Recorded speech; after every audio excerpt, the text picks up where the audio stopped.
जय श्री राम। वंदे मातरम। भारत माता की जय। मैं Arvind Tiwari, NGO CRDG foundation से। हमारा पिछला वीडियो काफ़ी समय पहले आया था और आज विश्व पर्यावरण दिवस है, तो इस उपलक्ष्य पे हमारे एनजीओ ने निर्णय लिया कि आपसे सीधे संवाद किया जाए और आप लोगों से इस विश्व पर्यावरण दिवस पे अपनी कुछ भावनाएं, अपनी कुछ बातें रखी जाएं।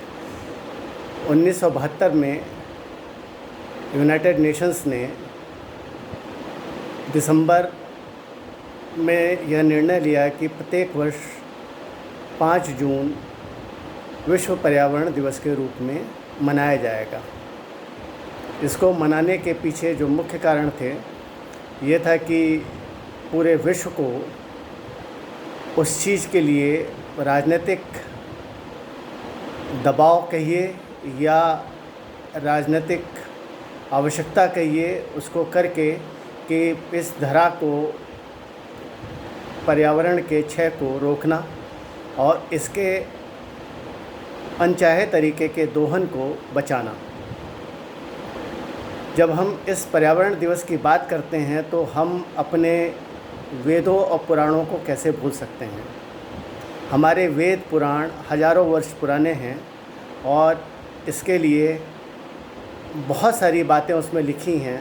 मैं बहुत सारी बातों को मैंने विश्व धरा दिवस पे एक श्लोक बताया था। मैं पुनः वह श्लोक, उसकी पुनरावृत्ति कर रहा हूँ।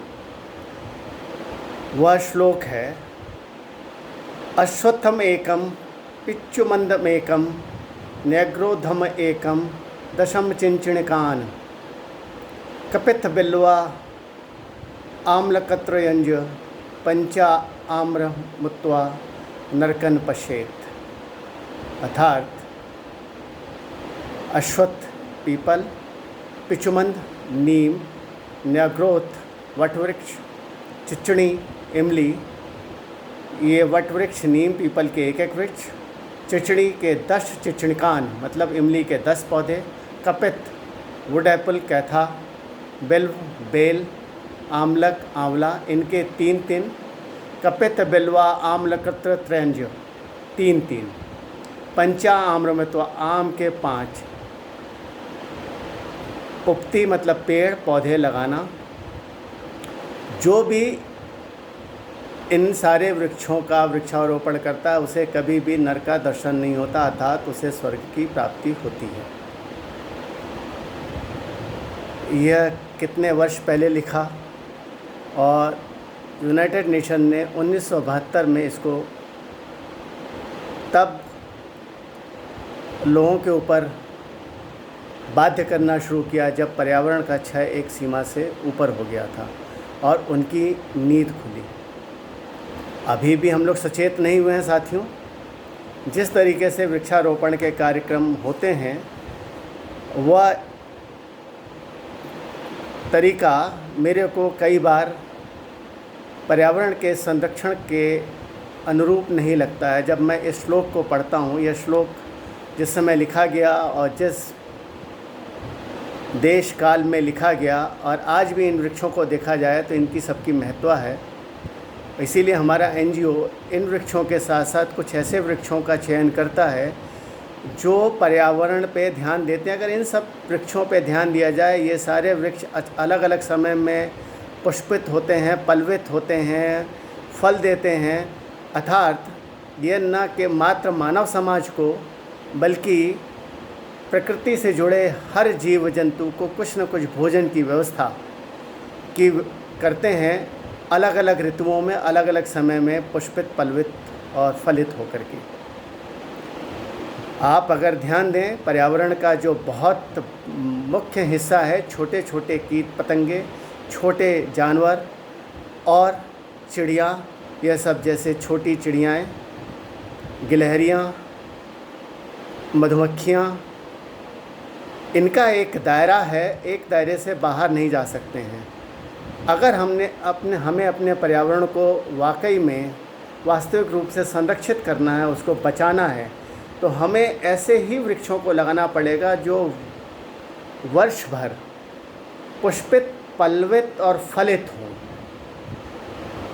ऑर्नामेंटल प्लांट, जो खाली दिखावने के लिए सजाने वाले पेड़ पौधे हैं, उनसे हमें थोड़ा सा बचना होगा। काहे कि ये सब पौधे बढ़ने में, अपने यौवन पे आने में समय लेते हैं, तो लोगों को लगता है कि बहुत समय लग रहा है।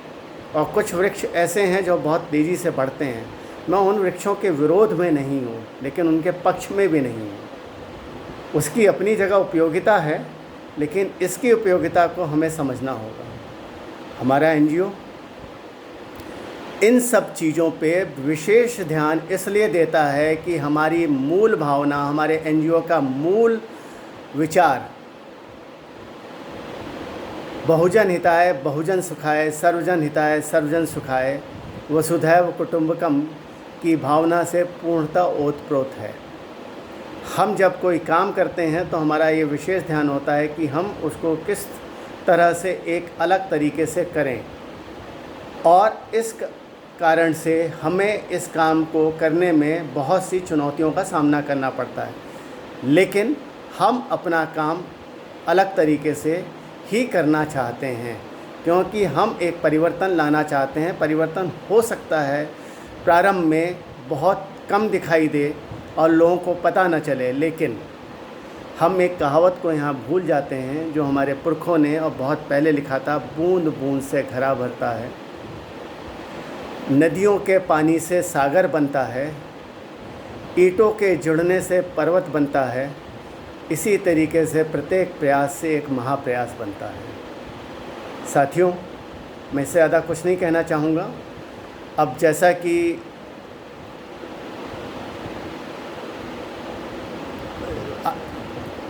वर्षा ऋतु का प्रारंभ शुरू हो जाएगा, ज्येष्ठ मास ख़त्म हो रहा है, आषाढ़ शुरू हो रहा है और पानी शुरू हो जाएगा, तो ये समय होता है वृक्षों के लगाने के लिए तैयारी करने का। और इसके लिए अभी से हमें आप लोगों के सहायता की आवश्यकता है। तो हम आपसे पुनः निवेदन करते हैं कि अब इसमें विलम्ब न करें, हमारे एनजीओ से जुड़ें और यथाशक्ति यथा सामर्थ्य जो भी सहायता कर सकते हैं करें, और अपनी बातों से, अपने विचारों से इस यूट्यूब के माध्यम से हमें अवश्य अवगत कराएं। मुझे पूर्ण विश्वास है कि आपका सहयोग इस बार पिछले वर्ष से अधिक मिलेगा, क्योंकि आप हमारे विचारों से परिचित होते जा रहे हैं। इसी के साथ भारत माता की जय, वंदे मातरम, जय श्री राम।